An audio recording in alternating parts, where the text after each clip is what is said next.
si yéen ju mat sëkk te ñun ñu xam waaye nag mun na ngoon ko lool pare xamul njëriñ delluwaat ko jukkal gi lool ci bu dul ko de jaaxal ñaanul na ko ba sonn ñaanal leen na yàlla li ma sëriñ bi lebal na man ko may fayal daan na fàtte sax na ñoo bokk baay ci côté bu nekk muy kooka ne ñun ñii taxaw ñu bëree bëri luñ nàmp ba doon lu ñu doon lépp ñu ngi ko royee ci moom buy si jéem a far ko xam ne ngay jàng royee nañ ko ci moom buy si jéem a baax royee nañ ko ci moom da ngay gàttale ku baax la waaye doo mën a far bànte mbaaxam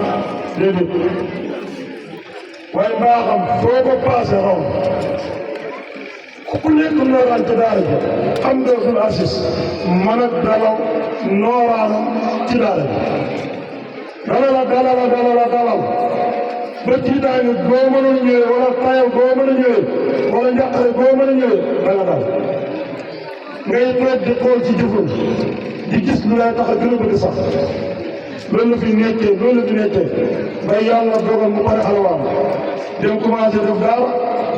nekk yaakaaru sëriñ bi yaakaaru daara ji yàlla def ci moom li ko sopp xamul liñ ko fayee nag ci lu def suñu dund lu di ko ñaanal ak feeñal comme lu mel ni kii kon loolu mooy xalaat mooy sawu ñi di def photo bii pour dara jaaree ko Abdoul Aziz mu nekk loo xam ne dañ ko koy fàttali ko waaye nag feeñalal ko mbokk yi ak mbooloo bi kon kàddu gi du mën a gudd ndax waxtu bi dafa jaax waaye Abdoul Aziz daal jël na jàmbaar woon ci daara ji démb si guddi wax bi benn waay nee naa ko dafa mel ne mën a conférence bu suuf ma ne ko ki ma daan dalal te si moom dafa téye sama ci loolu démb si guddi rek ni mel ci man nag noonu la meloon ci ñëpp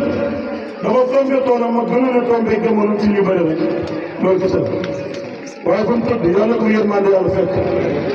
fa mu tëdd yàlla ko yërmande yàlla fekk yàlla ko njéggalal yàlla fekk li mu defal yàlla ci biir yàlla fay ko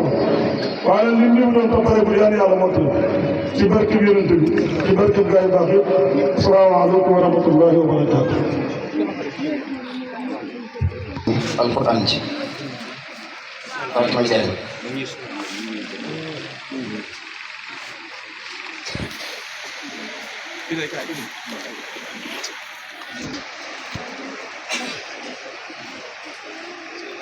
ñu jëru vidéo de